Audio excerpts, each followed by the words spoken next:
Nouveau rebondissement dans l'affaire du meurtre de l'adjudant-chef-major Thomas Aloumbéga.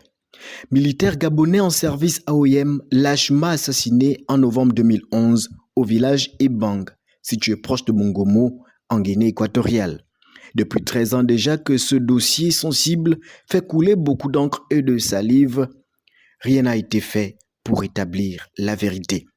Alors que celui-ci semble avoir été arbitrairement classé dans le placard des dossiers sans suite, la famille du défunt a décidé de lâcher tout ce de cette affaire. Des révélations hautement sensibles qui font fou d'eau et qui mentionnent pour la première fois le nom du présumé assassin et des présumés complices et le montant d'1 milliard de francs CFA qui aurait été décaissé par la présidence équato-guinéenne pour dédommager la famille du défunt. Sauf que cet argent aurait été détourné par les anciennes autorités gabonaises, a indiqué Zéphirin Ondomeni Bibank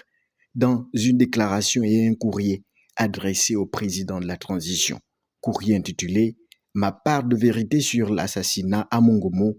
du major Thomas Aloumbéga ». Dans son exposé,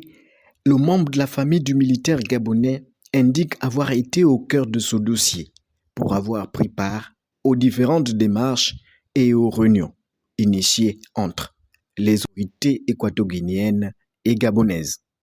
Parti en Guinée équatoriale le 6 novembre 2011 pour les obsèques de sa nièce, le militaire gabonais sera porté disparu le lendemain, quelques heures après l'enterrement de la défunte. Dans des conditions insoutenables, son corps sera retrouvé dans le fleuve Wele, à la suite d'une enquête supervisée par le général Isidore Mézui, chef de service de renseignement de la Guinée équatoriale, selon les déclarations de la famille. Après la découverte du corps, il va être enterré dans un domaine appartenant à la famille présidentielle équato-guinéenne, à la surprise générale et à l'insu de ses parents restés au Gabon, a-t-il indiqué avant de révéler le nom du présumé assassin qui ne serait autre que Donato Abogo Mendene, qui serait lui, selon les mêmes déclarations, l'une des mains droites du président équato-guinéen. Après plusieurs démarches initiées par la famille afin de procéder au rapatriement du corps et de savoir toute la vérité sur les circonstances de ce drame, les autorités de la Guinée équatoriale et du Gabon vont s'émuer dans un silence qui ne va créer que le doute et les soupçons de complicité. Plusieurs années vont passer, mais tout dernièrement, la famille du défunt a été informée de ce qu'un montant d'1 milliard de francs CFA aurait été décaissé par le président de la Guinée équatoriale pour dédommager à la fois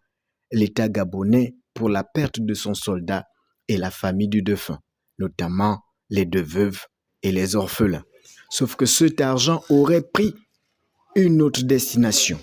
des informations qui pourraient, si elles sont fondées, faire intervenir à la barre les dirigeants du pouvoir déchu.